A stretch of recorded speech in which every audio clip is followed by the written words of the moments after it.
नमस्कार दोस्तों, कैसे हैं आप। स्वागत है आपका मेरे यूट्यूब चैनल पर। जैसा कि मैंने पहले एक वीडियो में बताया था कि टॉप अपकमिंग वैकेंसी जो है, जो आने वाली है, तो उसमें मैंने हरियाणा पुलिस का भी जिक्र किया था और मैंने ऐसा भी बोला था कि 5000 प्लस पोस्ट आएंगी। तो हरियाणा पुलिस की वैकेंसी आ गई है जिसमें कि 5666 टोटल पोस्ट हैं।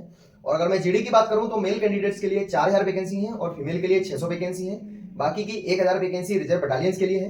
तो अभी अपन सिर्फ बात करते हैं जीडी वालों के लिए। और जो क्राइटेरिया है, एलिजिबिलिटी क्राइटेरिया या जो भी आप जो भी इसमें मैं बताऊंगा आपको, एजुकेशनल क्वालिफिकेशन हो या फिर जो भी प्रोसीजर है, वो सबके लिए सेम ही है। लेकिन अपन जो फोकस कर रहे हैं वो जीडी वाली वैकेंसियों पे फोकस कर रहे हैं। तो जीडी की जो टोटल वैकेंसी है वो 4600 है, जिसमें कि 4000 मेल कैंडिडेट्स के लिए है और 600 फीमेल कैंडिडेट्स के लिए है।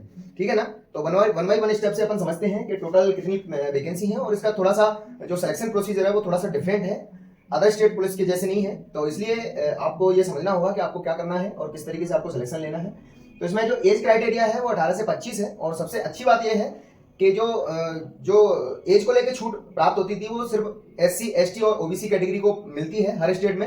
यहाँ इन्होंने EWS के लिए भी 5 साल का एज रिलैक्सेशन दिया है। तो अच्छी बात यह है EWS वाले स्टूडेंट्स के लिए जो कि हरियाणा के निवास करते हैं। ऐसा नहीं कि आप अदर स्टेट के हो तो आपको EWS का कोई बेनिफिट मिलेगा, कहीं भी आपको नहीं मिलेगा। अगर आप अदर स्टेट से अगर आप बिलोंग करते हो और आप चाहते हो हरियाणा पुलिस में जॉब पाना, तो आपको जनरल कैटेगरी में फाइट करना होगा।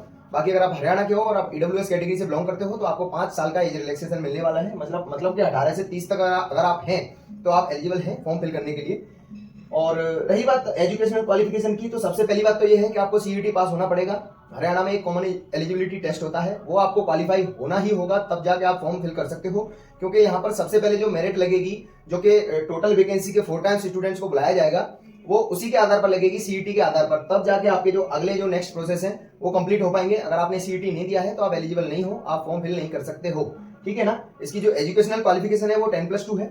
10+2 में आपको जो 10th क्लास में मतलब हिंदी या संस्कृत आपके पास होना चाहिए, ऐसा भी मैंडेटरी है। और 10+2 से अगर आप नीचे आपने 10th पास करी है तो आप एलिजिबल नहीं हो, आप फॉर्म फिल नहीं कर सकते हो। हायर एजुकेशन में आपने कुछ भी कर रखा हो, आपको उसके अलग से कोई मार्क्स मिलने वाले नहीं है, ऐसा भी नोटिफिकेशन में मेंशन किया हुआ है।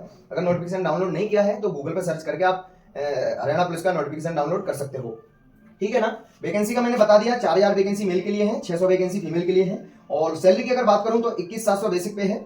और अदर अलाउंसेस जो है HRA या DA वगैरह, इनमें सब इंक्लूड करके आप अगर निकालोगे एक अच्छी खासी सैलरी आपको मिलेगी। जैसा कि यूपी पुलिस और दिल्ली पुलिस को सैलरी मिलती है, दिल्ली पुलिस से तो थोड़ा कम ही मिलेगी, बाकी यूपी पुलिस के समकक्ष ही आपको सैलरी मिलने वाली है। इसमें थोड़ा सा डिफरेंस बस फूड अलाउंस और साइकिल अलाउंस वगैरह ये होते हैं, उनका थोड़ा सा डिफरेंस आएगा, बाकी सब सेम होने वाला है। अब मैं बात कर लेता हूं प्रोसीजर की। सिलेक्शन प्रोसीजर क्या है। सबसे पहले जो जितने भी कैंडिडेट्स हैं, आप फॉर्म फिल करोगे, आपने CET पास किया है तो आपकी जो मेरिट लगेगी, फर्स्ट मेरिट जिसको बोला जाएगा, फर्स्ट मेरिट आपकी CET के बेस पर लगेगी। CET में जो जितने नंबर पाएगा, जिसके ज्यादा नंबर होंगे उसके हिसाब से उसका सिलेक्शन होगा। तो सबसे पहले जो CET की जो मेरिट लगेगी वो नंबर ऑफ कैंडिडेट्स के हिसाब से मिलेगी। जैसे मेल कैंडिडेट्स की अगर मैं बात करूं तो 4000 वैकेंसी है, तो इनके 4 टाइम्स बुलाए जाएंगे। मतलब 4000 इंटू 4 अगर आप कर दोगे तो उतने स्टूडेंट बुलाए जाएंगे। मतलब 16000 स्टूडेंट पहले आपको CET के माध्यम से, जो CET में आपने स्कोर प्राप्त किया है उसके माध्यम से आपको PMT के लिए बुलाए जाएंगे।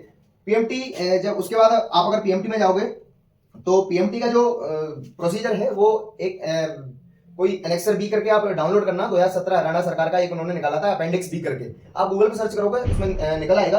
बाकी इसके लिए मैं एक अलग से वीडियो बनाऊंगा कि कितनी हाइट मांगते हैं, कितना सीना आपको चाहिए, एक्सपेंशन के साथ, विदाउट एक्सपेंशन के साथ, वो एक डिटेल वीडियो में बनाऊंगा। क्योंकि PMT इसका बहुत इंपॉर्टेंट है, इसलिए मैं इसकी एक अलग से वीडियो बनाऊंगा। बहुत लंबी वीडियो हो जाती है, इसमें मैं उसको कवर नहीं कर पाऊंगा, इसलिए मैं नहीं बता रहा हूँ। बाकी अगर आप चाहते हो कि जानना चाहते हो कि क्या है PMT में, तो आप एक अपेंडिक्स B करके 2017 हरियाणा सरकार का ऐसा गूगल पर सर्च करना, वहां PDF डाउनलोड करना और वहां से आप प्राप्त कर सकते हो। ठीक है ना।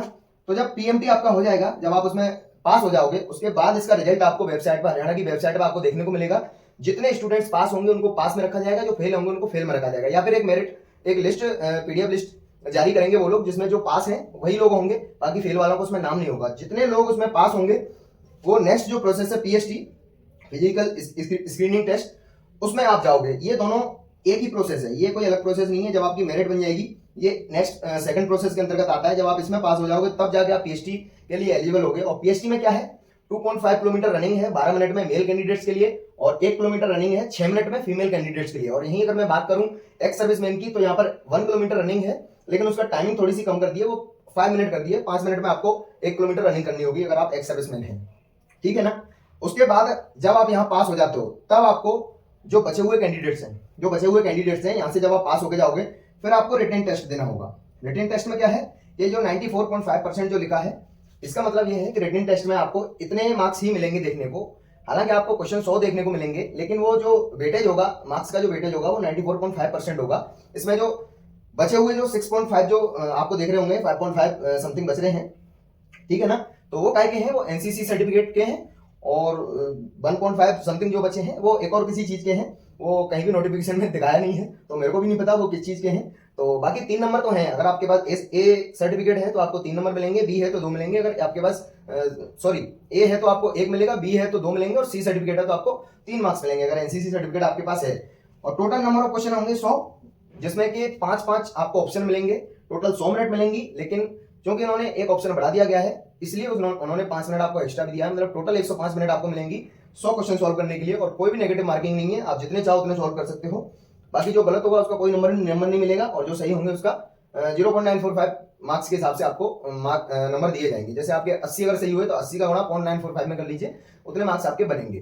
तो टोटल जो फाइनल जो मेरिट बनेगी वो किस बेस पे बनेगी, एक तो आपके जो 100 क्वेश्चन के में जो आप रिटन टेस्ट में आप मार्क्स लेके आए हो, और फिर आपका सी सर्टिफिकेट है जो एडिशनल वेटेज जो दिया गया है उसमें आपके कितने मार्क्स है। मतलब 100 में से आपकी मेरिट बनेगी 94.5% इसमें से बनेगी, और जो एडिशनल वेटेज जो आपको दिया जा रहा है उसमें से बनेगी। शायद हाइट का उसमें है कुछ ऐसा, क्योंकि अपेंडिक्स बी उसमें पढ़ना, उसमें हाइट वाइट का कुछ दे रखा है कि अगर आपकी थोड़ी सी हाइट ज्यादा है तो आपको उसमें थोड़ा सा बेनिफिट मिलेगा। हाँ, इसका पीएचडी बता दिया है, ज्यादा कोई कठिन नहीं है, 2.5 किलोमीटर 12 मिनट्स में करना है। हर चीज बता दी है मैंने, कुछ भी नहीं बचा है इसमें। और ईडब्ल्यूएस का जो सर्टिफिकेट का जो अनेक्सर है वो नोटिफिकेशन में नीचे दे रखा है, आपने अगर बनवा रखा होगा वो भी चलेगा। बाकी आप अनेक्सर देख सकते हो, उसमें देख लेना किस तरीके से उन्होंने मांगा है। और आप जब फॉर्म फिल करोगे तो उसमें आपके सर्टिफिकेट अपलोड होंगे। ऐसा नहीं कि आप ईडब्ल्यूएस सर्टिफिकेट से आप अभी फिल कर सकते हो, आपका सर्टिफिकेट नहीं लगेगा। तो आपको फॉर्म फिल करते समय ही आपको चाहिए सर्टिफिकेट, क्योंकि वो सर्टिफिकेट आपका अपलोड होगा, चाहे आप किसी भी कैटेगरी से बिलोंग करते हो। जनरल कैटेगरी से अगर आप हो तो आपको कोई दिक्कत लेने की बात नहीं है, अगर आप अदर जिले के हो तो कोई दिक्कत वाली बात नहीं है। कि अगर हरियाणा जिले से ईडब्ल्यूएस सर्टिफिकेट है आपके पास तो उसी समय का चाहिए, ऐसा नहीं कि आप बाद में बनवा लोगे, बाद में नहीं चलेगा। ये जानकारी देनी थी। बाकी पीएमटी की वीडियो में एक डिटेल वीडियो बनाऊंगा, उसमें कितनी हाइट मांगते हैं, कितना सीना चाहिए आपका, क्या क्या चाहिए, क्या वेट चाहिए, वो पूरी एक डिटेल वीडियो बनाऊंगा मैं। ठीक है ना, जय हिंद।